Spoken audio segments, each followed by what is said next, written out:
So we have looked at his salary cap experts Twitter before. His name is Andre. Last time I think we looked at his Twitter was probably almost a year ago, and it was ironically enough about the T Higgins contract. Well, he created a new contract proposal for T Higgins. Now he is a salary cap expert, so let's go ahead and break this down and see what he has to say. So what I did was I took all the stuff that he has on the screen right here, right? Which is, if you want to break this down one by one, this is the base salary of the player. So, for example, in 2024, T. Higgins would be making $3 million. In 25, we're making $10 million, $15 million in 2026, and in 2027, he'll be making $20 million. Now, you might think those numbers are very low, and the reason why they're very low is because the signing bonus. So, the signing bonus, he gets paid around $6.25 million first year, second year, third year, and fourth year. He also gets roster bonuses, and he breaks it down here. So it's $40 million fully guaranteed at signing. So 40 of his 95 is fully guaranteed. It ends up being $57.7 million total fully guaranteed in the end.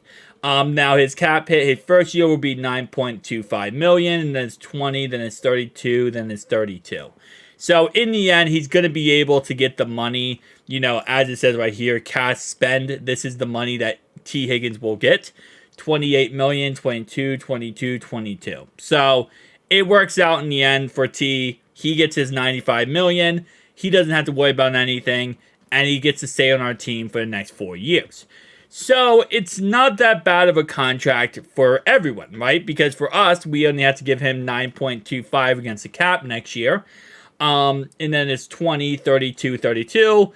20 isn't really that crazy. 32, 32 is up there, but at the same time, because it's not fully guaranteed $100 million contract here, we can restructure a little bit of that money and push it toward another contract in the future, right? We can kind of push that money toward, as they would say, push the domino down the road, right? That's what we can do because, again, unless it's fully guaranteed contract, you can always push money toward the future. That's the problem with Deshaun Watson's $236 million fully guaranteed. You can't push money at all because it's fully guaranteed. He gets every dime.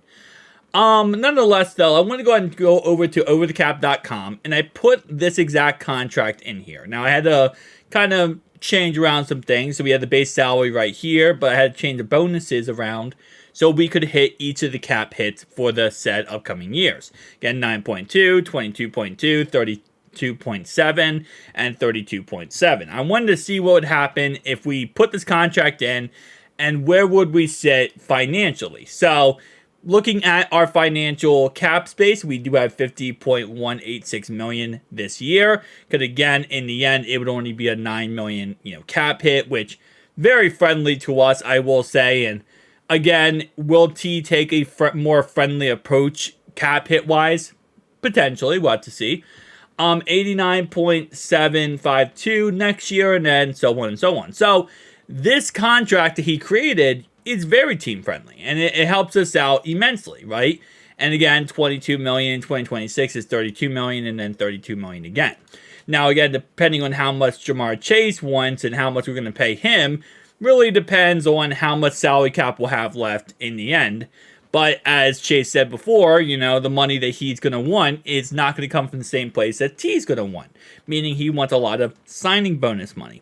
He wants a lot of Mike Brown, take out your paycheck or your checkbook and write me a check type of money, which Mike Brown doing that would be an interesting front. He's not known for being an owner who likes to spend money out of his own pocket. Not known for that. But you know what? We'll have to wait and see. So, yeah. This isn't a bad contract offer, right? And every contract offer we have seen from this individual, Andre here, throughout the last year or so, most of them really do not happen, right? They don't happen. And for one reason or another, I'm not saying like he creates bad contract. He doesn't. But I will say he's very much into the whole, he makes a lot more team-friendly contracts, I feel like, for the, actual team, which I have no problem with, because obviously, helps us out. But I do believe every contract he has proposed so far, it goes over. So it's more money than what he actually proposes. Which, again, like I said, that's just how negotiations work, right? I mean, this obviously would be a win-win for everyone, but at the end of the day, some players, they kind of want to feel like they walk out of the negotiation room with a little bit more of a swagger to them, but a little bit more of a they won more than the team won. And again, like I said, he breaks it down right here, the cash, and then obviously the actual said player. He does kind of go a little bit more in depth into the comic section here of 23.75 million, ninth highest among wide receivers. 40 million guaranteed at signing, which is 8th among wide receivers, and total guarantees, which is 8th among wide receivers. Now, here's the thing about Higgins, right? And I do love Higgins. You already know he's my favorite player on the Cincinnati Bengals. He knows going into this, he is not the best wide receiver in the NFL, right? And I don't think Higgins is going into this contract thinking, I need to get paid like I am the best wide receiver in the NFL. Chase is going into his contract as he is the best wide receiver, and he wants to get paid as the best wide receiver, which he deserves to be, right? Him and Justin Jefferson are the best wide receivers in the NFL. So they definitely deserve to get paid as, the best wide receivers in the NFL. So that's the thing about this situation where I don't feel like T is going in here saying, listen, I need to be, top. I need to be the highest paid wide receiver. Well, I need to be the highest or second highest paid, the third highest paid, the fourth highest paid, right? Now, it doesn't mean that what he's going to want isn't the highest paid money, right? It doesn't mean that, because at the end of the day, I said this in a previous video, that when you look at other free agents like Mike Evans, who, he's going to get paid he wants 27 to $30 million.